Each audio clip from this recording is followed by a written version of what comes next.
Hello guys, কেমন আছে সবাই? আজকে আমরা হেল ইউনিভার্সিটির 5 নাম্বার বা একদম শেষ পর্বটা দেখব। তো চলো দেখা যাক শেষ পর্যন্ত তারা এই ইউনিভার্সিটি থেকে বের হতে পারে কিনা। আজকে সিরিজটা শেষ হয়ে যাবে, এজন্য খুবই মন খারাপ লাগছে। পার্সোনালি সিরিজটা আমার খুবই ভালো লেগেছে। আর গতবারের মতো তোমরা কিন্তু লাইক কমেন্ট করে আমাকে সাপোর্ট দিও। তো চলো শুরু করা যাক। তো গত পর্বে আমরা দেখেছিলাম তাদের সবাইকে অজ্ঞান করে একটি জায়গায় নিয়ে যাওয়া হয়, মূলত তাদের উপর গবেষণা করার জন্য তাদেরকে বন্দি করে রাখা হয়েছিল। কিন্তু মিয়াকে যখন নিয়ে যাওয়া হচ্ছিল তখন জেন সবাইকে মেরে তাদেরকে ওখান থেকে বের করে দেয়। সবাই এখান থেকে চলে যেতে শুরু করে, কিন্তু জেনকে তারা বন্দি করে ফেলে। তারা সেই হিডেন ল্যাবে তাকে নিয়ে এসেছিল। এই জায়গাটার পরিস্থিতি দেখে সে অনেক ভয় পেতে থাকে। চারদিকে অনেক মৃত মানুষদেরকে রাখা হয়েছে। তখনই লিয়াম আর ম্যাডাম ভায়োলেটও এখানে চলে আসে আর জেনকে বলে, কেমন আছো মিস শন? জেন বলে, আমি সবসময়ের থেকেও অনেক বেশি ভালো আছি। সে বলে, ওয়েলকাম টু হিডেন ল্যাবরেটরি। এটাই তো তুমি এতদিন ধরে খুঁজতে।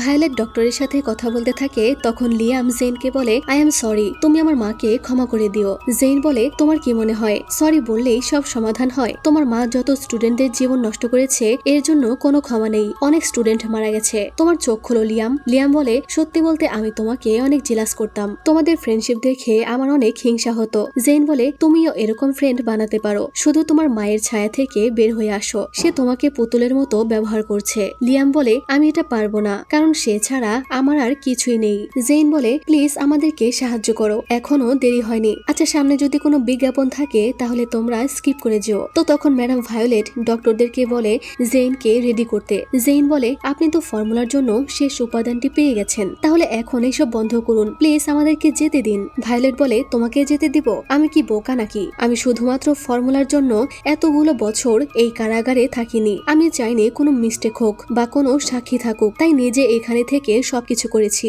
জেন বলে, আপনি কি করার প্ল্যান করছেন? সবাইকে মেরে ফেলবেন? আপনি কোনোভাবেই সফল হবেন না। সে বলে, আমি অনেক লাকি জেন, আমার কাছে দুইটা অপশন ছিল, একটা হচ্ছে তুমি। জেন এটা শুনে অবাক হয়ে যায়। ম্যাডাম ভায়োলেট বলে, সুপ্রিমো তোমার সাথে এত ভালো ব্যবহার করতো কারণ তুমি অবশ্যই স্পেশাল ছিলে, কিন্তু এরপর আমরা জানতে পারি শুধু তুমি স্পেশাল নও, তোমার মতো তোমার ব্লাড গ্রুপ আর ব্লাড টাইপও অনেক বেশি স্পেশাল, কারণ তোমার কাছে রয়েছে এক্সেপশনালি রেয়ার ব্লাড টাইপে এক্সেপশনালি রেয়ার ব্লাড কম্পোনেন্ট। অর্থাৎ জেনের রক্তই হলো তাদের ফর্মুলা তৈরির শেষ উপাদান, যেটা তারা এতদিন যাবৎ খুঁজছিল। জেন এই সবকিছু বুঝতে পারে। আর এখন আমরা বুঝতে পারি ডক্টর রাজন তার ট্রিটমেন্ট করার সময় রক্ত নিয়ে গিয়ে এটাই টেস্ট করেছিল আর তার ডিএনএ এর সাথে সেটা ম্যাচও করেছিল। জেন জিজ্ঞেস করে, তো এই ফর্মুলার জন্য আপনাদের আমার ব্লাড লাগবে? ভায়োলেট তখন বলে, তোমার এই স্কুলে আসা এবং এখানে এনরোল করা ছিল আমার জন্য সবচেয়ে ভালো ব্যাপার। তুমি নিজ থেকেই আমাদের আস্তানায় চলে এসেছো। আমরা অনেকবার এই ফর্মুলা বানাতে ফেল হয়েছিলাম, এক সময় এই ফর্মুলার কাজ বাদই দিয়েছিলাম, কারণ ডক্টর রাজন ডক্টর কুইজনের মতো অত বেশি স্মার্ট নয়। ভায়োলেট আরো বলে, আমরা এই ইউনিভার্সিটির মধ্যে অনেক স্টুডেন্টকেই বাইরে থেকে নিয়ে এসেছিলাম, যেমন সায়েন্টিস্ট, ম্যাথমেটিশিয়ান, আর্টিস্ট, কিন্তু একজন আর্টিস্ট আমাদের ফর্মুলার ব্যাপারে সব জেনে গিয়েছিল, এজন্যই তাকেও আমরা শেষ করে দিয়েছিলাম। জেইন তখন ভাবতে থাকে, সেলিন তো একজন আর্টিস্ট ছিল, এর মানে তারা তাকেই মেরে ফেলেছে। এটা মনে হতেই সে চিৎকার করে বলে, তোমরা সেলিনকে কেন মেরে ফেলেছো? ভায়োলেট তখন বলে, সরি, আমার সেই স্টুডেন্টের নাম মনে নেই। জেন কান্না করতে করতে বলে, সে সাধারণ কোনো স্টুডেন্ট ছিল না, সে অনেক বেশি স্মার্ট আর ট্যালেন্টেড ছিল। তুমি অবশ্যই তার নাম মনে রাখবে। এখন পর্যন্ত যে সকল স্টুডেন্টকে তুমি মেরে ফেলেছো সকলের নাম মনে থাকবে তোমার। ভায়োলেট বলে, এখন তোমার সাথে কি হতে চলেছে তুমি কি সেটা জানো? সে বলে, সুপ্রিমো আমার জন্য অবশ্যই এখানে আসবে। আমি তাকে যতটা চিনি অতটা কেউ তাকে চেনে না। এরপর ভায়োলেট ডক্টর রাজনকে ইশারা করে, তখন কিছু লোক এসে তার হাত পা বেঁধে ফেলে। জেন চিৎকার করতে শুরু করে, কিন্তু এখানে তার কান্না বা চিৎকার শোনার মতো কেউই ছিল না। তারা তার ব্লাড এক্সট্রাক্ট করতে শুরু করে দেয় আর জেন ভয়ে কষ্টে চিৎকার করে যাচ্ছিল, কিন্তু কারোরই কিছুই যায় আসছিল না। এদিকে আমরা সুপ্রিমোকে দেখি, তখন সুপ্রিমোর হাত বাঁধা ছিল আর তার সামনে মিস কাথ দাঁড়িয়েছিল। সুপ্রিমো তখন মিস কাথকে জেনের ব্যাপারে জিজ্ঞেস করে। মিস কাথ বলে, সে হিডেন ল্যাবে রয়েছে, তাকে ফর্মুলার জন্য প্রিপেয়ার করা হচ্ছে। ফাইনালি এই হেল ইউনিভার্সিটি শেষ হতে চলল। ম্যাডাম ভায়োলেট যেটা চাচ্ছিল সেটা সে শেষ পর্যন্ত পেয়ে গিয়েছে। আমরা এইসব থেকে এবার মুক্তি পেয়ে যাব। সুপ্রিমো বলে, এসব ঠিক হচ্ছে না, আর আপনি তাদের মতো নন, আমি এটা জানি, আমাদের ভায়োলেটকে আটকাতে হবে। মিস কাথ বলে, তুমি কি শিওর যে আমিও তাদের মতো নই? এত বছর ধরে আমি এত স্টুডেন্টদের মৃত্যুর সাক্ষী হয়েছি, ফ্রান্সিসকো আর ম্যাডাম ভায়োলেটের মতোই দাঁড়িয়ে দাঁড়িয়ে তাদের মারা যেতে দেখেছি। তখন সুপ্রিমো বলে, সে যাই হোক, আপনি ফর্মুলার পেছনে পড়েছিলেন না, আপনি শুধু চাইতেন এইসব যেন তাড়াতাড়ি বন্ধ হয়ে যায়, যেন আপনি আপনার ফ্যামিলির কাছে ফিরে যেতে পারেন। আমি সব জানি, আমি অন্ধ নই মিস কাথ। সে বলে আমি অনেক ক্লান্ত, আমি শুধু চাই স্টুডেন্টরা মুক্ত হয়ে যাক। সুপ্রিমো বলে আজকের রাতে আমি সবকিছু শেষ করে দিতে চাই, সবাইকে মুক্ত করে দিতে চাই। আমাকে বিশ্বাস করুন, আমি এটা পারবো, তাই প্লিজ আমার হাতের বাঁধনটা খুলে দিন। মিস কাথ বলে কিন্তু তুমি যদি এইসবে ফেল করো। সুপ্রিমো বলে আমি এসক্রেজ, হেল ইউনিভার্সিটির সুপ্রিমো, আমি কখনোই ফেল করব না। এটা শুনে মিস কাথে গিয়ে সুপ্রিমোর হাতের বাঁধন খুলে দেয় এবং হিডেন ল্যাবরেটরির ডিরেকশন আর সেখানকার একটি চাবিও দিয়ে দেয়। এরপর তাকে সরি বলে। সুপ্রিমো তখন মিস কাথকে ধন্যবাদ জানিয়ে ওখান থেকে চলে আসে। এদিকে ল্যাবের মধ্যে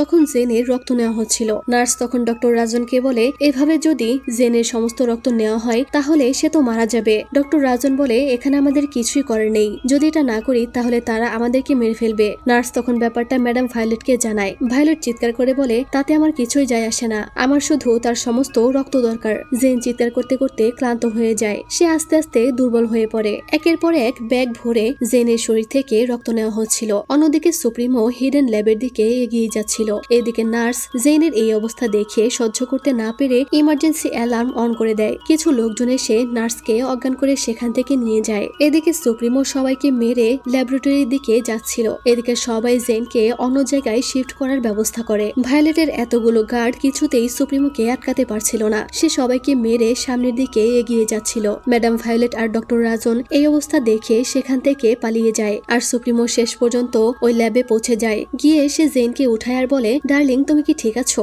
জেন অনেক ভয় পেয়েছিল। এস তাকে শান্ত করে আর ধীরে ধীরে শ্বাস নিতে বলে। তখন সে এসকে জিজ্ঞেস করে এখানে কি হয়েছে? এস বলে কিছুই না, শুধু তুমি আমার কাছে আবারও ফিরে এসেছো। তুমি আমাকে প্রমিস করো যে আর কখনোই আমাকে ছেড়ে যাবে না। জেন বলে আমি কোনো কিছুই প্রমিস করতে পারবো না, কিন্তু আমি সবসময় তোমার পাশেই থাকবো। জেন তার ফ্রেন্ডদের কথা জিজ্ঞেস করে। তখন এস বলে তারা সবাই সেফ আছে। সে জেনের হাতে একটা ছুরি তুলে দেয় আর বলে এটা শুধুমাত্র প্রয়োজন হলে ইউজ করবে। আর তুমি কি আমার সাথে দৌড়াতে পারবে? জেন বলে হ্যাঁ পারবো। এরপর সে জেনকে নিয়ে সামনের দিকে এগোতে থাকে। কিছুটা সামনে আগালেই সেখানে আবার গার্ডরা চলে আসে আর তাদের চারদিক থেকে ঘিরে ফেলে। তখন জেন আর সুপ্রিমো তাদের সাথে ফাইট করতে শুরু করে দেয়। একজন গার্ড জেনের উপর হামলা করে আর একটু হলেই সে তাকে মেরে ফেলবে। তখনই এস এসে তাকে বাঁচিয়ে নেয়। তখন জেন রাগে কষ্টে পাগলের মতো ছুরি দিয়ে একের পর এক স্ট্যাপ করে তাকে মেরে ফেলে। এস এসে তাকে থামায় আর ওখান থেকে নিয়ে যায়। এস এর পায়ে আঘাত লেগেছিল, সে ঠিকভাবে হাঁটতে পারছিল না। জেন তাকে ধরে কোন রকমে নিয়ে যাচ্ছিল আর বলছিল এখন থেকে আমি লিড করব। এদিকে সব স্টুডেন্টরা ওই বিল্ডিং থেকে বের হওয়ার পর সামনের দিকে এগিয়ে যাচ্ছিল। জেনের সব ফ্রেন্ডরাও এখানে ছিল। তারা এখানে এসে থেমে গেলে ভ্যানেসা জিজ্ঞেস করে আমরা কার জন্য অপেক্ষা করছি? জেরম বলে একটু অপেক্ষা করো, তারা এখনই এখানে চলে আসবে। ভ্যানেসা বলতে থাকে আমরা কেন অপেক্ষা করব? মিয়া তখন বলে আমি দেখেছি তারা স্টুডেন্টদেরকে কোথাও একটা নিয়ে গেছে এক্সপেরিমেন্টের জন্য, তারা আবার জেনকে কিছু করবে না তো? আমাদের জেনকে বাঁচাতে হবে। ফ্রিজি তখন বলে চিন্তা করার কিছু নেই, জেনের সাথে সুপ্রিমো আছে। সে ভ্যানেসাকে বলে তুমি কি একটু শান্ত হতে পারো মিস অসভ্য?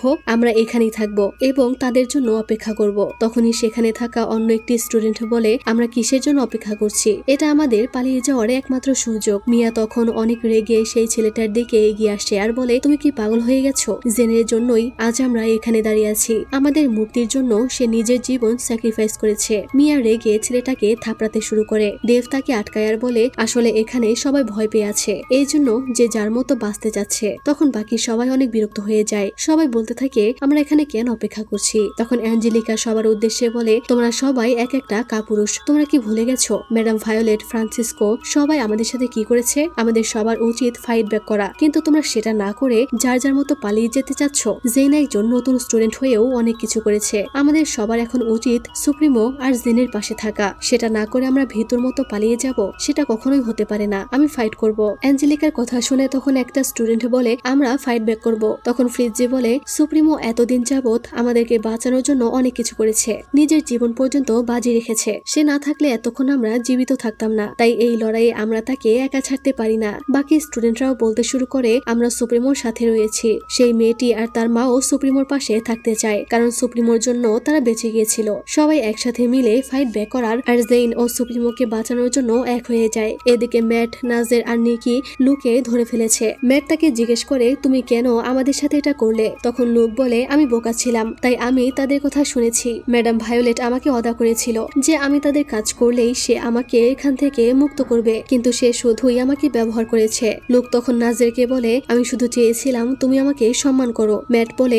বিশ্বাস বিশ্বাসঘাতকরা সম্মান ডিজার্ভ করে না। তখন ম্যাট লুকের কাছে জানতে চায় জেনকে তারা কোথায় রেখেছে। লুক বলে আন্ডারগ্রাউন্ডে একটা হিডেন ল্যাবে, আর এটা অ্যাডমিন বিল্ডিং এর নিচে রয়েছে। নিকি বলে বিশ্বাসই হচ্ছে না যে এটা এতদিন যাবৎ প্রিন্সিপালের বিল্ডিং এর নিচে ছিল। ম্যাট, নিকি আর নাজের সেদিকে যাওয়ার জন্য প্রস্তুত হয়। তখন লুক বলে আমিও তোমাদের সাথে যেতে চাই। নাজেরও তখন তার দিকে হাত বাড়িয়ে তাদের গ্রুপে তাকে আবারও ওয়েলকাম করে। তখনই সেখানে রোকসেনা আর রেজ সিলভানিয়াও চলে আসে। তবে হয়তো এটা আসল রেজ সিলভানিয়া না। অন্যদিকে এস আর জেন যাচ্ছিল। এস এর পায়ে আঘাত লেগেছিল, সে ঠিকভাবে হাঁটতেও পারছিল না, তাই সে পড়ে যায়। জেন দেখে তার পায়ে অনেক আঘাত লেগেছে, রক্ত ঝরছে অনেক। এস বলে আমি ঠিক আছি, তুমি নিজের মতো ফাইট করে এখান থেকে বেরিয়ে যাও। কিন্তু জেন বলে যাই হয়ে যাক না কেন, আমি তোমাকে এখানে একা ফেলে কোথাও যাব না। এস হেসে বলে যতক্ষণ আমি বেঁচে আছি কোনো কিছু তোমার ক্ষতি করতে পারবে না। যখন আমরা এখান থেকে বের হয়ে যাব তখনও আমি তোমার সাথে থাকতে চাই, কিন্তু সুপ্রিমো হিসেবে নয়, বরং এসক্রেজ হয়ে। এটা শুনে জেন তাকে জড়িয়ে ধরে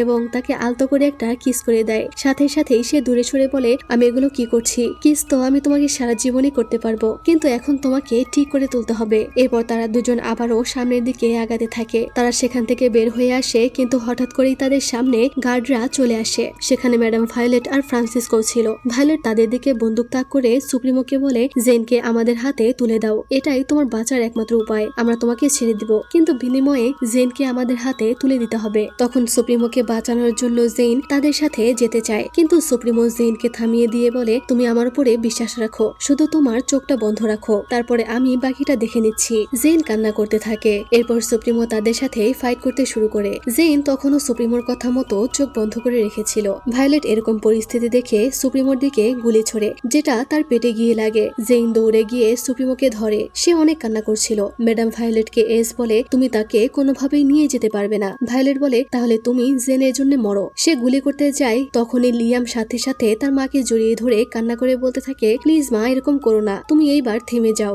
ভায়োলেট তাকে সরে যেতে বলছিল, কিন্তু লিয়াম সরছিল না। ভায়োলেট 3 পর্যন্ত কাউন্টডাউন শুরু করে দেয়, কিন্তু এরপরেও লিয়াম সামনে থেকে সরে না। তখন ভায়োলেট লিয়ামকে শুট করে দেয়। লিয়াম তার মায়ের দিকে অবাক হয়ে তাকিয়ে থাকে। ভায়োলেট বলছিল তুমি একদম ঠিক হয়ে যাবে, চিন্তা করো না, আমি তোমাকে বাঁচিয়ে তুলবো। লিয়াম ওখানে পড়ে যায়। এই ঘটনা দেখে সবাই অবাক হয়ে যায়। জেন লিয়ামের জন্য কান্না করতে থাকে। এদিকে আমরা বাকি স্টুডেন্টদেরকে দেখতে পাই। জেরোমের হাতে একটা ওয়াকি টকি ছিল। সে ওই ওয়াকি টকিতে কিছু একটা সিগন্যাল পাচ্ছিল, কিন্তু বুঝতে পারছিল না। তখনই ওখানে কালো পোশাক পরা কিছু ব্যক্তি তাদেরকে গান পয়েন্ট করে ফেলে। তারা বুঝতে পারছিল না যে তারা কি করবে, তবে কেউ কেউ বলছিল যে তারা ফাইট ব্যাক করবে। এদিকে ভায়োলেট সবাইকে এসকে মেরে ফেলার জন্য নির্দেশ দেয়। তখন ফ্রান্সিসকো বলে জেনকে আমাদের জীবিত লাগবে। এরপর সবাই এসকে মারতে আসলে জেন এসের দেওয়া সেই নাইফ দিয়ে তাদের সাথে ফাইট করতে শুরু করে। জেন জানতো যে তারা তাকে মারবে না, তাই তার মধ্যে কোনো ভয়ও ছিল না। জেনের ফাইট দেখে এসও অবাক হয়ে যায়। ম্যাডাম ভায়োলেট তখন বলে তোমাকে একটি সুযোগ দিচ্ছি,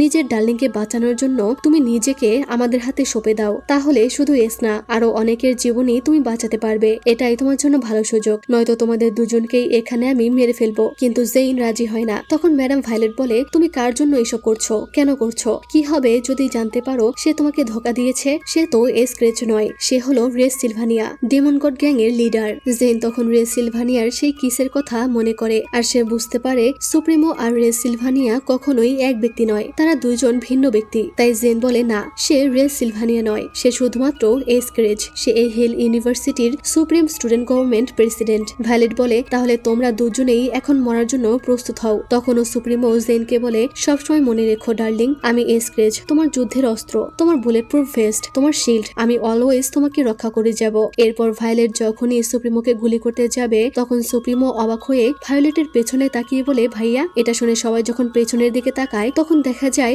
আসল রেস সিলভানিয়া হইকে কোলে নিয়ে সামনের দিকে এগিয়ে আসছে। তার বাম চোখটা লাল ছিল, তাকে দেখে তো সবাই অবাক হয়। তখন জেন এসের কাছে জানতে চায় আসলে ওইটা কে। ভায়োলেট তখন রেসের দিকে বন্দুক তাক করে জানতে চায় যে সে কে, আর এসকে বলে তুমি আমাদের সাথে কি গেম খেলছো। রেস বলে আপনি কি আমাকে চিনতে পারছেন না? সে ফ্রান্সিসকোকে বলে আপনার আমাকে সেদিন রাতেই মেরে ফেলা উচিত ছিল। রেস তার মাস্ক খুলে ফেলে আর আমরা ফ্ল্যাশব্যাকে চলে যাই। দেখা যায় জঙ্গলের মধ্যে দিয়ে সামান্থার রেস হেঁটে যাচ্ছিল। তখনই পেছন থেকে সামান্থাকে কেউ গুলি করে দেয়। রেস বলতে থাকে আর কিছুটা পথ বাকি আছে, প্লিজ চলো, তাহলে আমরা এই হেল থেকে বেরিয়ে যেতে পারবো। কিন্তু সামান্থা আর উঠতে পারে না, তার প্রচুর রক্ত ঝরতে থাকে। সে ধীরে ধীরে রেজের কোলে মাথা রেখে মারা যেতে থাকে। রেস তখন তার জন্য প্রচুর কান্না করতে থাকে, কারণ সে সামান্থাকে তাকে অনেক ভালোবাসতো।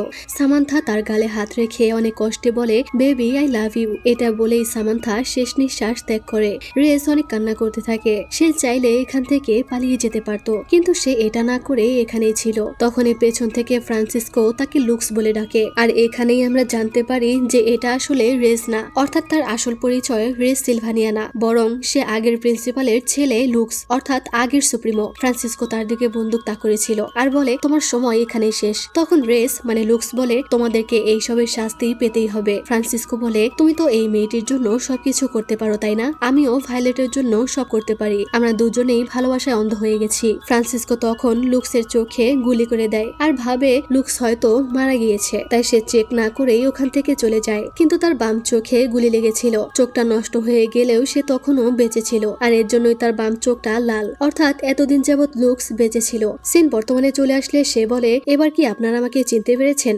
ভায়োলেট অবাক হয়ে তাকে লুক্স বলে ডাকে আর ফ্রান্সিসকোকে বলে, এইসবের মানে কি? তুমি আমাকে প্রমিস করেছিলে যে তুমি তাকে মেরে ফেলবে। এখানেই হেল ইউনিভার্সিটির 17 নম্বর এপিসোডটা শেষ হয়ে যায়। তো এখানে আমি তোমাদের উদ্দেশ্যে কিছু কথা বলতে চাই। এই পর্যন্ত আমার সাথে যারা এসেছো, আমি জানি তোমরা আমাকে অনেক ভালোবাসো। অনলি সিনেমা নামের আমি একটি নতুন চ্যানেল খুলেছি। আসলে আমি মুভি এক্সপ্লেন করতে চাই, কিন্তু এই চ্যানেলটা ড্রামা সিরিজের জন্য, তাই এখানে মুভি আপলোড দিলে কেমন যেন খিচুড়ি হয়ে যায়। এজন্যই আমরা একটি নতুন চ্যানেল খুলেছি। তাই তোমাদের কাছে আমার একটা রিকোয়েস্ট, তোমরা আমার এই চ্যানেলটাকেও প্লিজ সাবস্ক্রাইব করে দিও। তো যাই হোক, 18 নম্বর এপিসোডের শুরুতে জেন এসকে বলছিল সে লুক্স। এস বলে, হ্যাঁ, লাক্সারি ভালদেস আমার বড় ভাই। জেন অবাক হয়ে বলে, রেস তোমার বড় ভাই? কেন তুমি এটা আমাকে আগে বলনি? এস বলে, সরি, কিন্তু এখন থেকে আমি তোমাকে সবকিছু বলবো। আমাদের মাঝে আর কোনো সিক্রেট থাকবে না। এতদিন যাবত এটার ব্যাপারে আমি কাউকেই জানতে দেইনি। ভায়োলেট লুক্সকে জিজ্ঞেস করে, তুমি কিভাবে বেঁচে আছো? লুক্স বলে, আপনি তো প্রায় বলতেন অনেককেই বন্ধু মনে হলেও তারা বন্ধু হয় না। ফ্ল্যাশব্যাকে আমরা দেখি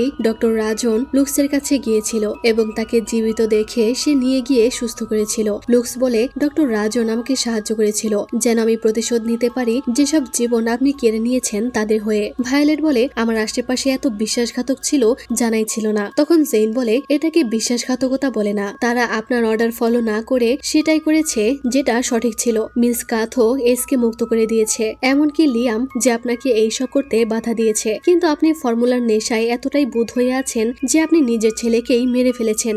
ভায়োলেট চিৎকার করে বলে, এনাফ, তো কি হয়েছে? এখন তোমরা নিজেদেরকে নিয়ে চিন্তা করো। তোমাদের প্ল্যান যাই হোক না কেন, তবু আমি জিতবো। আমি অলরেডি জিতে গেছি। তুমি এত বছর পর ফিরে এসেছো নিজে মরার জন্য আর তোমার ভাইকেও মারার জন্য, তাই না? লুক্স বলে, না, আমি ফিরে এসেছি আপনাকে মেরে ফেলার জন্য, আর এটাই সবকিছু সমাপ্তি। ভায়োলেট সবাইকে অর্ডার করে তাদেরকে মেরে ফেলার জন্য, কিন্তু তখনই ওখানে সমস্ত স্টুডেন্টরা এসে গার্ডদের উপরে হামলা করে দেয়। এখানে স্টুডেন্টদের সাথে গার্ডদের ফাইট শুরু হয়। জেন এইসব দেখে অনেক অবাক হয়। এস বলে, বলেছিলাম না আমার নাম এমনি এমনি এসক্রেজ হয়নি। তারা দুজন উঠে দাঁড়ায়। সবার এই ফাইট করার সময়ে ভায়োলেট এখান থেকে একটি গাড়ি করে পালিয়ে যেতে শুরু করে, আর এখানে দুর্ধর্ষ ফাইট করে সব স্টুডেন্টরা। জেনকে তখন কিছু গার্ড ধরলে ম্যাট গিয়ে তাকে বাঁচায়। তারা একজন আরেকজনকে দেখে খুশি হয়ে যায়। এস তখন সবাইকে বলতে থাকে ভায়োলেট এখান থেকে পালিয়ে যাচ্ছে। ভায়োলেট তখন এখান থেকে চলে যায়। তখনই নাজের ফাইট করতে করতে হঠাৎ সে থেমে যায়। নিকি রেগে তার দিকে বন্দুক তাক করে বলে, তোমার সমস্যাটা কি? নাজের বলে, আমি মারা যাচ্ছি। নিকি এটা শুনে অবাক হয়ে যায়। নাজের বলে, আমাকে আঘাত করা হয়েছে আর এটাতে বিষ রয়েছে, বিষ আমার শরীরে ছড়িয়ে পড়ছে। নিকি বলে, তাহলে মরো এখন। তখন নাজেরকে কেউ শুট করার আগেই নিকি তাকে শুট করে দেয়, কিন্তু তখনই ওখানকার একজন নিকিকে টার্গেট করে শুট করে, যেটা নাজের দেখতে পেয়ে তার সামনে চলে আসে এবং নিকির বদলে তার গায়ে গুলি লেগে যায়। এখন নিকি কেমন বিচ তা তো তোমরা জানোই। সে লোকটাকে ভয়ঙ্কর ভাবে শুট করে মেরে ফেলে আর নাজেরকে জড়িয়ে ধরে প্রচুর কান্না করতে থাকে। আর এই নিকির কান্না করার সিনটা অনেক ইমোশনাল ছিল, মানে নিকি ক্যারেক্টারকেই আমার অনেক ভালো লাগছে। তো সে চিৎকার করে কান্না করছিল আর এরপর সে তার বুকে মাথা রেখে তাকে আই লাভ ইউ বলে। এটা শুনে নাজেরও তাকে আই লাভ ইউ টু বলে, যা দেখে নিকি তাকে মারতে শুরু করে আর বলে, আমি কান্না করছি আর তুমি এখনো বেঁচে আছো। নাজের বলে, তুমি আমাকে ভালোবাসো। এই বলে সে নিকিকে কাছে টেনে কিস করে দেয়। এদিকে আমরা দেখি সবাই ম্যাডাম ভায়োলেট আর ফ্রান্সিসকোকে ধরে ফেলেছে। এখানে ফ্রিজি আর অনিল পুলিশ নিয়ে এসেছিল। স্যার অ্যালভারেজও এখানে ছিল, সে তাদের অ্যারেস্ট করে নেয়। তখন দেখি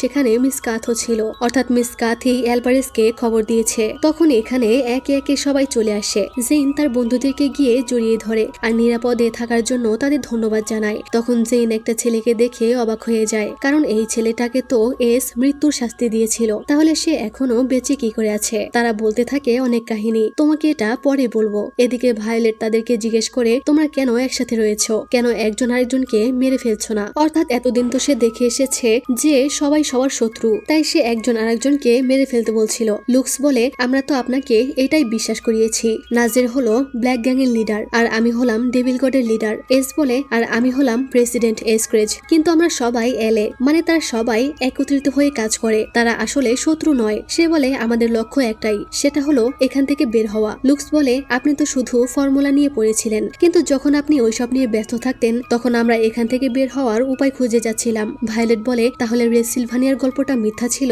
এস বলে হ্যাঁ, আমি রেস সিলভানিয়া নই, রেস সিলভানিয়া হলো লুক্স আর আমি হলাম লুক্সের একমাত্র ভাই। ভায়োলেট বলে এসব কি মজা হচ্ছে, আমি নিজে রাউজের লাশ দেখেছিলাম, সেটা কে ছিল? অর্থাৎ শুরুতে আমরা যে ছেলেটার লাশ দেখেছিলাম রেস সিলভানিয়ার ভাই হিসেবে। লুক্স বলে বড় কিছু ঘটার জন্য ছোট ছোট স্যাক্রিফাইসের প্রয়োজন হয়, সে আজকের এই দিনের জন্য নিজের জীবন স্যাক্রিফাইস করেছে। ভায়োলেট বলে এর মানে তোমরাও একজন স্টুডেন্টের জীবন নিয়ে খেলেছো, এর মানে আমরা সবাই একরকম। এস বলে না, সে মারা যাচ্ছিল, তবে আমরা শুধু তাকে বৃথা মারা যেতে দেইনি, আমরা কোনোভাবেই আপনার মতো নই, তবে আমরা এখান থেকে মুক্ত হওয়ার জন্য সবকিছু করতে পারি। কিন্তু আপনি তো এই ইউনিভার্সিটিকে একটা জেলখানায় রূপান্তরিত করেছিলেন। ফ্রান্সিসকো ভায়োলেটকে সরি বলতে থাকে আর বলতে থাকে আমার উচিত ছিল লুক্স মারা গেছে এটা শিওর হওয়া। লুক্স বলে আমি সত্যি সেদিন রাতে মারা গিয়েছিলাম, আগে লুক্স চলে গেছে, ভালোভাবে দেখুন আমি সে নই, আমি এখন রেস সিলভানিয়া। তো এরপর নাজেরকে হসপিটালে নিয়ে যাওয়া হচ্ছিল। নিকি তাদের বলতে থাকে এটা কিন্তু আমার বয়ফ্রেন্ড, সাবধানে নিয়ে যাবেন, কিছু হলে কিন্তু আমি আপনাদের ছাড়বো না। এদিকে এস জেনের সাথে লুক্সের পরিচয় করায়, তখন জেন বলতে যায় এর মানে তুমি, কিন্তু রেস তাকে থামিয়ে দিয়ে বলে হ্যাঁ আমি রেস সিলভানিয়া ছিলাম, মানে সে ওই দিন কিস করার কথা বলতে চাইছিল। এরপর জেন বলে আচ্ছা এখন এক্সপ্লেন করো যে আসলে কি ঘটেছিল। লুক্স বলে শুরুতে রাগে ক্রোধে আমরা একজন আরেকজনের সাথে ফাইট করছিলাম, কিন্তু এস আমাকে সঠিক রাস্তায় ফিরিয়ে এনেছে। তারা জানায় যে হেল জেলে আসলে কাউকে মেরে ফেলা হতো না, তারা সেখান থেকে সবাইকে বের করে দিত এবং এই সবকিছু জেরম লুকিয়ে লুকিয়ে দেখে ফেলেছে। সাথে এটাও সে জানতে পারে যে আমরা তিনজন এক হয়ে গেছি, এজন্য সে ম্যাটকেও বলেছিল, তাই তারা দুজন দুই গ্যাংয়ে জয়েন হয়েছিল। জেন বলতে থাকে তোমার কি আমার ফ্রেন্ডদের এইসবে না টানলে হতো না? এস বলে আমি টানিনি, তারা নিজের ইচ্ছায় সব করেছে আর এর জন্যই আমরা সেদিন জেরমকে এখানে দেখেছিলাম। জেন বলে এর মানে আমি বাদে সবাই সবকিছু জানে? লুক্স বলে হ্যাঁ, এটা আমাদের আগে থেকে প্ল্যান করা ছিল, আমরা সব স্টুডেন্টদেরকে সাহসও দিয়েছি ভায়োলেটের বিরুদ্ধে ফাইট করার জন্য। এস বলে হ্যাঁ, কিন্তু আমরা ভাবিনি যে তোমার রক্তে স্পেশাল কম্পোনেন্ট পাওয়া যাবে যার কারণে তোমাকে বিপদে পড়তে হবে, এইসব প্ল্যানের বাইরে ছিল। আর আরো একটা বিষয় প্ল্যানের বাইরে ছিল, সেটা হলো তোমাকে ভালোবাসাটা। লুক্স হেসে বলে তার দিকে খেয়াল রেখো, সে তো তোমাকে বাঁচাতে গিয়ে প্রায় মরে যাচ্ছিল। জেন হেসে বলে তোমার ভাই বোকা হলে আমি কি করতে পারি? এস ব্যথা অনুভব করলে আলভারেজ ওখানে চলে আসে আর তাকে ট্রিটমেন্ট নেওয়ার কথা বলে। সে বলে তারা ইউনিভার্সিটির বাইরে অলরেডি একটি মেডিকেল টেন্ট সেট আপ করে রেখেছে। জেন তাকে ওখানে নিয়ে যায়। এদিকে ম্যাটকে অ্যাঞ্জেলিকা অনেক যত্ন সহকারে ফার্স্ট এড দিচ্ছিল আর ম্যাট তখন হা করে তার দিকে তাকিয়েছিল। হঠাৎ করে সে হাত ধরলে অ্যাঞ্জেলিকা বলে তোমার মতো কাউকে বন্ধু হিসেবে পাওয়া সত্যিই ভাগ্যের ব্যাপার। ম্যাট বলতে থাকে বন্ধু? অ্যাঞ্জেলিকা বলে আচ্ছা যদি তোমাকে সিলেক্টেড না করা হয় তাহলে অন্য কেউ চুজ করলে কি তোমার কিছু যায় আসবে? ম্যাট তার দিকে তাকিয়ে মুচকি হাসে, মানে বোঝা যাচ্ছে এদের মধ্যে কিছু হবার সম্ভাবনা আছে। এদিকে ম্যাডাম ভায়োলেট চিৎকার করে বলছিল তোমাদের কি মনে হয় আমি তোমাদের একমাত্র শত্রু? শুধুমাত্র আমি ছিলাম এসবের পেছনে? কি মনে হয় এই সব কিছু শেষ হয়ে গেছে? আমরা সেলিনকে মেরে ফেলিনি, এখানে কিছু একটা খুব শীঘ্রই চলে আসবে, এটা খুব গোপনে হবে, তোমরা বুঝতে পারবে না, কিন্তু তাদের উদ্দেশ্য শুধুমাত্র ওই সিরাম। সে লুক্সকে বলে আমি জানি তুমি তাদেরকে দেখতে পাও তাই না? লুক্স এসবের কথার উত্তর দেয় না। ভায়োলেট বলতে থাকে এখনো খেলা শেষ হয়নি, আমি যেভাবেই হোক ফর্মুলা হাসিল করব। তখনই তার সামনে দিয়ে তার ছেলে লিয়ামের লাশকে নিয়ে যাওয়া হচ্ছিল, যা দেখে সে কান্না শুরু করে দেয়। সে পাগল প্রায় হয়ে চিৎকার করে কান্না করতে থাকে আর শুধু তার ছেলেকে ডাকতে থাকে। এরপর তাদের ওখান থেকে নিয়ে যাওয়া হয়। এদিকে তারা সবাই মিলে এসকে মেডিকেল টেন্টের দিকে নিয়ে যাচ্ছিল। রোকসেনের তো মনটাই ভেঙে যায়, কারণ সে যার সাথে এতদিন পীড়িত করত ওইটা তো ফেক রেস সিলভানিয়া ছিল। সে তখন জেনের হাত জাপটে ধরে বলে আমি তোমার সাথে বন্ধুত্ব করতে চাই। জেন বলে আমি চাই না। সে বলে তোমার তো আমাকে থ্যাংক ইউ বলা উচিত, কারণ আমি সে যে ব্লাডি উইকে তোমাকে বাঁচিয়েছিল, কারণ ওই ছেলেটাকে আমি মেরেছিলাম যে লকারে তোমার নাম পেয়েছিল। জেনের তখন ব্যাপারটা মনে পড়তেই সে অবাক হয়ে যায়। রোকসেন বলে তাহলে এখন থেকে আমরা বন্ধু, ঠিক আছে? এই বলে সে জেনের গালে একটা কিস করে দেয়। Such a cutie. এইসব দেখে নিকি নাক ছিটকায় আর অ্যালভারেজকে জিজ্ঞেস করে আমরা কি সঠিক রাস্তায় যাচ্ছি? সে বলে হ্যাঁ, এটা সেফ জায়গা। আর তখনই তার হাত থেকে একটা ছবি পড়ে যায় আর এটা দেখে দেখে নিকি বলতে থাকে এখানে নিশ্চয়ই কোনো ঝামেলা আছে, আমি এটা কি করে মিস করলাম। এই জন্যই তো সে সবসময় ক্লাসে লেট করতো। সে অ্যালভারেজকে ডাকে কিন্তু সাথে সাথেই তাদের সবাইকে গার্ডরা ঘিরে ফেলে। এদিকে ম্যাট বলে যদি ভায়োলেট সেলিনকে না মারে তাহলে কে মারলো। লুক্স বলে আমার মনে হচ্ছে কোনো সমস্যা আছে। সে বুঝতে পারে এস আর জেন কোনো বিপদে পড়েছে, তাই সে তাদেরকে বাঁচানোর জন্য যেতে চায়। কিন্তু বাকিরা বলতে থাকে তারাও তার সাথে যাবে, কারণ তারা বাঁচলে একসাথে বাঁচবে আর মরলে একসাথে মরবে। লুক্স বলে না, এটা তোমাদের সাধ্যের বাইরে। আমার মনে হয় এরা ম্যাডাম ভায়োলেটের চেয়েও ভয়ানক। তারা বলে যদি তাই হয় তাহলে আমাদের তোমার প্রয়োজন হতে পারে। এদিকে অ্যালভারেজ তাদের দিকে বন্দুক তাক করে আর সে জেনকে সরি বলে। নিকি তখন তাকে মারতে গেলে সে নিকিকে শুট করে দেয়। এদিকে সবাই এই আওয়াজ শুনে ভয় পেয়ে যায়। তারা জেনের জন্য চিন্তিত হয়ে সেদিকে যেতে শুরু করে। জেন চিৎকার করে জিজ্ঞেস করে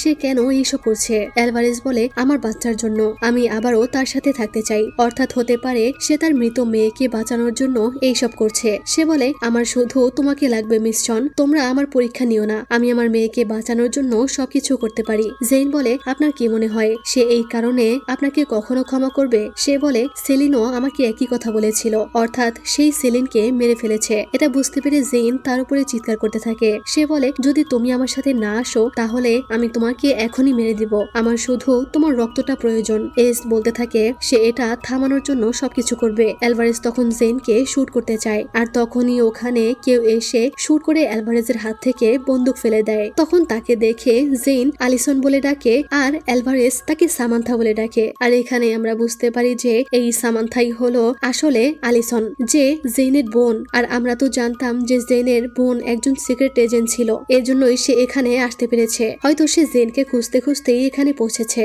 তবে এখানে সবাই তাকে সামান্থা বলে চিনত, কারণ এখানে সে নিজেকে সামান্থা বলে পরিচিত করেছিল। তো আলিসন মানে সামান্থা অ্যালভারেজকে সরি বললে সে বলে তোমার সরি কি আমার মেয়েকে ফিরিয়ে এনে দিতে পারবে। আলিসন বলে আমি তোমার মেয়ে শেনকে মারিনি, রাগ এবং হিংসা তাকে মেরে ফেলেছে। সে বলে না, তুমি সবসময় ক্রেডিট নিতে আর এই জিনিসটাই তাকে মেরে ফেলেছে। আলিসন বলে তুমি রাগে অন্ধ হয়ে গেছো। অ্যালভারেজ বলতে থাকে আমিও তোমার বোনকে মেরে ফেলবো, তাহলেই এই হিসাব বরাবর হবে। এই বলে সবাইকে বলে তার উপরে অ্যাটাক করার জন্য। তখন আলিসন একের পর এক শুট করতে শুরু করে আর অ্যালভারেজ এই সুযোগে অ্যালিসনের দিকে বন্দুক তাক করে। কিন্তু তখনই তার সামনে এসে তাকে আটকানোর চেষ্টা করে, কিন্তু অ্যালভারেজ তাকেই শুট করে দেয়। জেন এটা দেখে চিৎকার দিয়ে ওঠে। আলিসন তখন অ্যালভারেজের হাতে শুট করে দেয়। এরপর সে তার সাথে ফাই করে তাকে শুইয়ে দেয়। সে তাকে তখন প্রচন্ড মারে। প্রায় দীর্ঘ কাল রাত শেষে সকাল হয়ে যায়। এস এর অবস্থা অনেক খারাপ। জেন কান্না করে যাচ্ছিল। এস তখন ওই অবস্থায় তার জন্য সেই ডার্লিং গানটা গায়। এরপর অনেক কষ্টে জেনকে আই লাভ ইউ ফরএভার বলে। এটা বলেই সে তার চোখ বন্ধ করে ফেলে। জেন তাকে জড়িয়ে ধরে কান্না করতে থাকে। তখন সেখানে বাকিরাও পৌঁছে যায় আর এখানে লুক্সও সামান্থাকে দেখে অবাক হয়ে তাকিয়ে থাকে। তখন ডক্টর রাজনও ওখানে চলে আসে এবং সে এস কে দ্রুত হসপিটালে নিয়ে যেতে বলে, কারণ এস এর অনেক রক্ত ঝরে গেছে, তাকে রক্ত দিতে হবে। জেন তখন বলে আমাকে ব্যবহার করুন এবং সুপ্রিমোর জীবন ফিরিয়ে দিন। ডক্টর রাজন বলে তুমি এটা হ্যান্ডেল করতে পারবে না, তুমি মারা যেতে পারো, কারণ তার শরীর থেকে তো অলরেডি অনেক রক্ত বের করে ফেলা হয়েছে। জেন চিৎকার করে বলে আমার রক্ত ব্যবহার করুন, কিন্তু সুপ্রিমোকে আপনাকে বাঁচাতেই হবে। রাজন বারবার বলতে থাকে সে মারাও যেতে পারে। জেন তখন ভয়ানকভাবে চিৎকার করে বলে আমি এটা কেয়ার করি না, সুপ্রিমোকে বাঁচাতে আমি আমার শরীরের শেষ রক্তবিন্দু পর্যন্ত দিতে রাজি। তার জোরাজুরিতে ডক্টর রাজন রাজি হয় আর তাকে ল্যাবে নিয়ে আসে। এরপর জেনের শরীর থেকে রক্ত এস এর শরীরে ট্রান্সফার করা হচ্ছিল।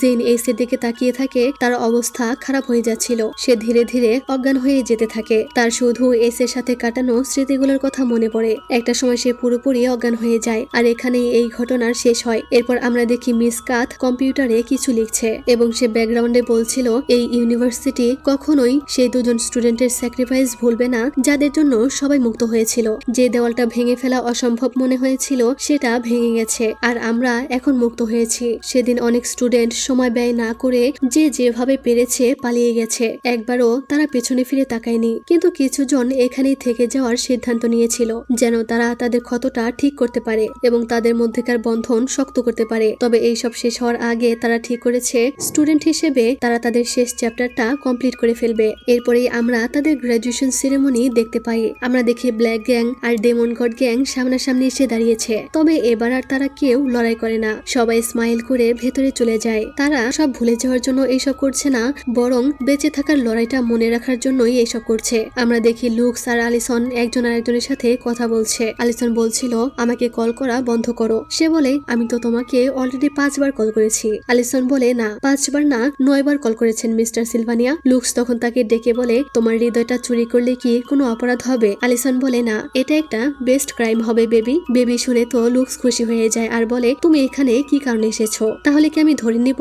সে বলে হ্যাঁ, আমি আমার বোনের বিশেষ দিনের জন্যই এখানে এসেছি। তখনই আমরা জেনকে এখানে দেখতে পাই, অর্থাৎ সে একদম সুস্থ আছে। সেখানে একে একে সবাই আসে। রোকসেন এসে তার সাথে কথা বলতে থাকলে ফ্রিজি এসে বলে আমি শুনলাম তুমি রোকসেনের সাথে বন্ধুত্ব করেছো, কিন্তু আমার কি হবে? জেন বলে তোমাকে এটা অর্জন করে নিতে হবে মিস ফ্রিজি। তখন আলিসন এসে জেনের সাথে কথা বলতে থাকে। সে বলে তোমাকে দেখতে খুবই সুন্দর লাগছে, কিন্তু আমি জানতে চাই তুমি কি ম্যাটের সাথে রিলেশনশিপে আছো? জেন বলে না, এটা স্ক্রেচ। জেনের ফ্রেন্ডরা তাকে দেখে তার কাছে আসে আর তারা সবাই আজকে অনেক খুশি ছিল। এরপর একে একে তাদের সবাইকে সার্টিফিকেট দেওয়া হয় আর জেন একটা স্পিচ রাখে যেখানে সে বলে কৌতূহল ছিল সেই জিনিসটা যেটার মাধ্যমে আমরা এখানে এসে পৌঁছেছিলাম। বোকামির জন্য আমরা এখানে বন্দী হয়েছিলাম আর সাহসের কারণেই আজকে আমরা এখনো এখানে জীবিত দাঁড়িয়ে আছি। আমার মনে হয় যখন এই সবগুলো ব্যাপার একসাথে আসে তখন এই সবকিছু একটা দারুণ অ্যাডভেঞ্চারের দিকে নিয়ে যায়। এখানে আমরা শিখেছি যে সব বন্ধুরাই বন্ধু হয় না। আমরা ফাইট করতে শিখেছি অন্যায় সিস্টেমের বিরুদ্ধে, এবং আমি সবচেয়ে বেশি যেটা শিখেছি সেটা হলো কাউকে বিশ্বাস করা খারাপ কিছু না। যেটা খারাপ সেটা হলো ভুল মানুষকে বিশ্বাস করা। কিন্তু তবুও এখানে অনেক ন্যায়পরায়ণ ব্যক্তি আছে। তখন আমরা এখানে এসকে দেখতে পাই, অর্থাৎ ওই দিন জেন তাকে বাঁচিয়ে নিয়েছিল। জেন বলে আর এই জায়গাতেই আমি ভালোবাসতে শিখেছিলাম এবং এই ভালোবাসার জন্যই আমরা সার্ভাইভ করতে পেরেছিলাম। সবাই তার স্পিচ শুনে তাকে চিয়ার করতে শুরু করে। এরপর এসকে স্পিচ দিতে ডাকা হয়। সে স্টেজে উঠে বলে এই পর্যন্ত আসতে তোমাদের সবাইকে অনেক কষ্ট করতে হয়েছে, এটা আমি জানি এবং আমি এর একজন সাক্ষী, কিন্তু শেষ পর্যন্ত আমরা সার্ভাইভ করতে পেরেছি। টপ 10 পজিশন হোক না হোক, আমি চাই তোমরা নিজেদেরকে নিয়ে গর্ববোধ করো। আমি তোমাদের সবাইকে অনেক ভালোবাসি। সবাই তার কথা শুনে হ্যান্ড ক্লাপ করে। এরপর মিস কাথ টপ 10 র্যাঙ্কিং রেজাল্ট ঘোষণা করে। ফার্স্ট পজিশনে রেজ সিলভানি আছে। রেজ ওখানে গিয়ে আলিসনকে থ্যাঙ্কস বলতে থাকে আর বলে আমি যে করেই হোক তোমার হৃদয়টা চুরি করবই। যদি এটা কোনো ক্রাইম হয় তাহলে আমাকে তুমি এখনই অ্যারেস্ট করে ফেলো। এরপর এস সবাইকে কংগ্রাচুলেট করে গ্রাজুয়েশন কমপ্লিট করার জন্য। সবাই এখানে অনেক বেশি খুশি ছিল। এরপর তারা সবাই এই হেল ইউনিভার্সিটি থেকে ফাইনালি বের হয়ে যাচ্ছিল। তখনই জেন সামনে গাড়ি নিয়ে এস আর রেসকে দাঁড়িয়ে থাকতে দেখে তাদের কাছে আসে। রেস তাকে তার স্পিচে দেওয়ার জন্য কংগ্রাচুলেট করে। জেন তাকে সবকিছুর জন্য ধন্যবাদ জানায়। রেস এসকে বিদায় জানিয়ে আলিসনের কাছে চলে যায় এবং জেন আর এস গাড়ি নিয়ে এখান থেকে চলে যায়। তখন হেল ইউনিভার্সিটির গেটটা চিরতরে বন্ধ করে দেওয়া হয়। তারা মন খারাপ করে ওই গেটের দিকে তাকিয়ে থাকে। এদিকে জেন আর এস যাচ্ছিল। তখন হঠাৎ এস কার থামায় আর বলে আমি ভেবেছিলাম তুমি আমাকে ভালোবাসো। জেন বলে হ্যাঁ আমি তোমাকে ভালোবাসি, কিন্তু আমি তোমার উপরে অনেক রেগে আছি। তুমি আমাকে ইগনোর কেন করেছো? তোমার কাছে এখন সেলফোন আছে, কিন্তু তুমি আমার মেসেজের রিপ্লাই কেন দাও না? এস বলে আই এম সরি, আসলে আমি ভয় পেয়েছিলাম। আমি তোমাকে হারানোর ভয় করি। তুমি যা করেছো সেই কারণে আমি ভয়ে তোমাকে ইগনোর করেছিলাম। আর কখনোই তুমি এরকম কিছুই করবে না। আমি চাই না তুমি আমার জন্য তোমার জীবন স্যাক্রিফাইস করো। জেন বলে কেন? শুধু তুমি কি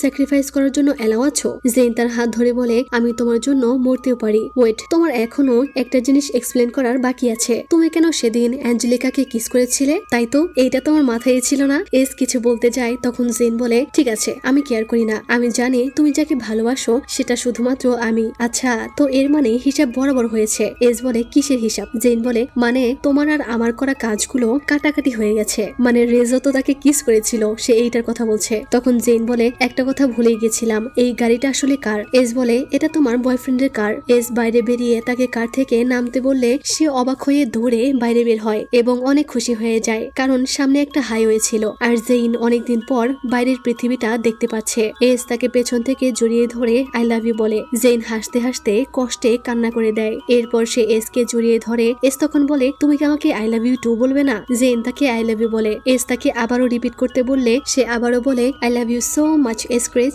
আমার লাইফের সুপ্রিমো তুমি। এস বলে এখন থেকে তুমি সব সময় আমার সাথে থাকবে। যেহেতু আমরা হেল ইউনিভার্সিটি থেকে বের হয়ে গেছি, তোমার আশেপাশের ছেলেরা ঘুরঘুর করতে পারে। জেইন বলে তাতে কি, আমি যাকে চাই সেটা শুধু আর শুধু তুমি। You are the only forever, যতক্ষণ পর্যন্ত না তুমি আমাকে দূরে সরিয়ে দিচ্ছ। এস বলে এমনটা কখনোই হবে না, কারণ আমি একমাত্র যাকে তুমি ভালোবাসার জন্য অ্যালাউড আছো। তুমি অন্য কাউকেই ভালোবাসতে পারবে না, আর তুমি এটার ব্যাপারে কিছুই করতে পারবে না ডার্লিং। এই বলে সে তাকে একটা কিস করে। আর কেন জানি এদের কিস ভালোভাবে দেখায় না, হতে পারে এসের বয়স অনেকটা কম বলে এমনটা করেছে। আর তোমরা কি জানো যে এস এর বয়স মাত্র 20 বছর? খাম্বার মতো এত বড় একটা বেড়া, আই কান্ট বিলিভ এই বেড়ার মাত্র 20 বছর বয়স। তো যাই হোক, জেন তখন এখান থেকে চলে যেতে চায়, কিন্তু এস বলে একটু দাঁড়াও, আমি একটা জিনিস ভুলে গেছি। সে কার থেকে জেনের জন্য আনা ফ্লাওয়ার বুকেটটা আনতে যায়, আর তখনই সে কারের পেছনে লটকানো একটা চিরকুট খুঁজে পায়, যেখানে লেখা ছিল, আমি জানি তুমি অনেক কিছুর মধ্যে দিয়ে গিয়েছো, কিন্তু বিশ্বাস করো এটা দুঃস্বপ্নের চেয়েও ভয়াবহ কিছু একটার সামান্য একটু ঝলক ছিল মাত্র, এবং এন্ডে হেল লেখা ছিল। এস এইটা দেখে অবাক হয়ে যায়, আর এখানেই এই সিরিজটাও শেষ হয়ে যায়। এখন পরিচালক হয়তো আমাদের এটার মাধ্যমে একটা হিন্ট দিল যেটার দ্বিতীয় সিজন আসতেও পারে, কিন্তু এর কোনো হদিস নেই, মানে কোনো অফিসিয়াল অ্যানাউন্সমেন্ট নেই। তো যাই হোক, তোমরা সবাই ভালো থেকো, আর লাইক কমেন্ট করে দিও এবং বন্ধুদের কাছে শেয়ার করে দিও, এবং সাবস্ক্রাইব করার কথা তো বলতেই হবে না। আজকের মতো আমি এখানেই বিদায় নিচ্ছি। ভালো থেকো, সুস্থ থেকো, আল্লাহ হাফেজ।